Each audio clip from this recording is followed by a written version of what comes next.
Menulis itu adalah hobiku. Menulis itu adalah cara saya mengungkapkan ekspresi jiwa. Dulu ketika SMA, tiada hari tanpa tulisan saya di majalah dinding. Tulisan itu bisa berupa puisi, cerita singkat, karikatur. Dan kebiasaan menulis ini saya lanjutkan ketika kuliah, ketika kursus bahasa Jepang menuju ke Jepang, dan bahkan ketika di Jepang dalam momen menyambut mahasiswa baru dan juga mengantar teman-teman anggota PPI Persatuan Pelajar Indonesia yang mau pulang ke tanah air. Saya diminta untuk mengisi acara, dan bisa saya adalah menulis serta membaca puisi. Dan berikut ini adalah satu contoh puisi yang saya tulis menjelang acara, jadi malamnya.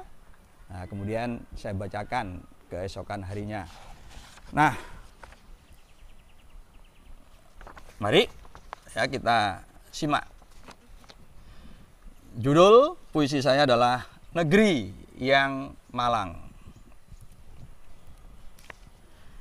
Negeri yang malang.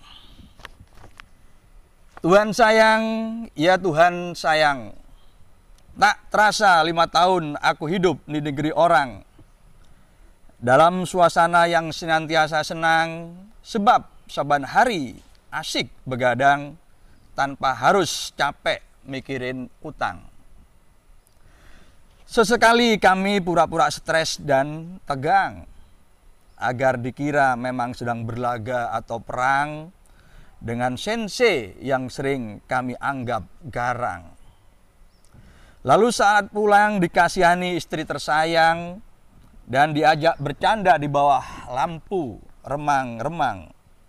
Namun bagi para bujang saat pulang hanya bisa mendesah panjang. Oisi, dan terpaksa tidur terlentang. Meski setiap hari harus pergi pagi pulang petang, toh hati senantiasa senang dan riang. Sebab uang senantiasa datang, bahkan meski hanya duduk ongkang-ongkang. Tuhan sayang, ya Tuhan sayang.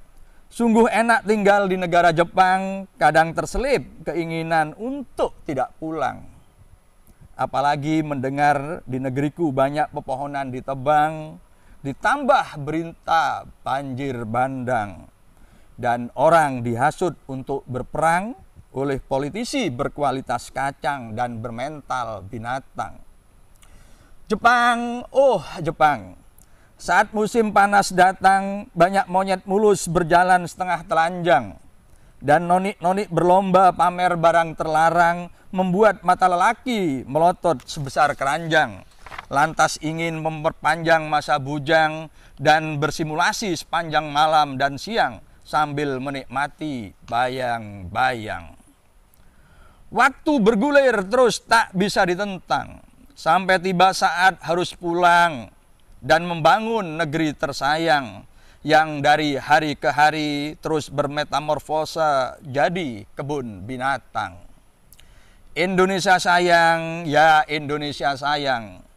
Di saat ibu dan adikku, di sana ibu dan adikku senantiasa membayang, ngungun menungguku sambil menghitung bintang, sementara di sini aku kadang gamang. Tuhan sayang, ya Tuhan sayang. Negeriku kau karuniai kekayaan yang tak terbilang, namun sayang teramat sayang, kami ini jahil, bodoh, bego dan goblok bukan kepalang, dan membiarkan semuanya diambil orang. Indonesia sayang, ya Indonesia sayang.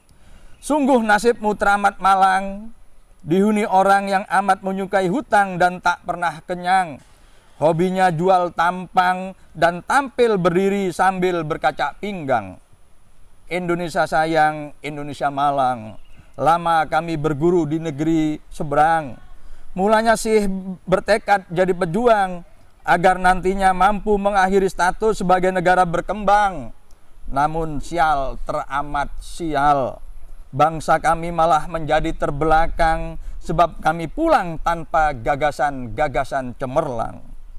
Bahkan kebiasaan hidup yang tak kurang uang diam-diam membuat rapuh mental yang memang usang, yang pada gilirannya membuat kecanduan hutang, memaksa bangsa untuk meningkatkan hutang.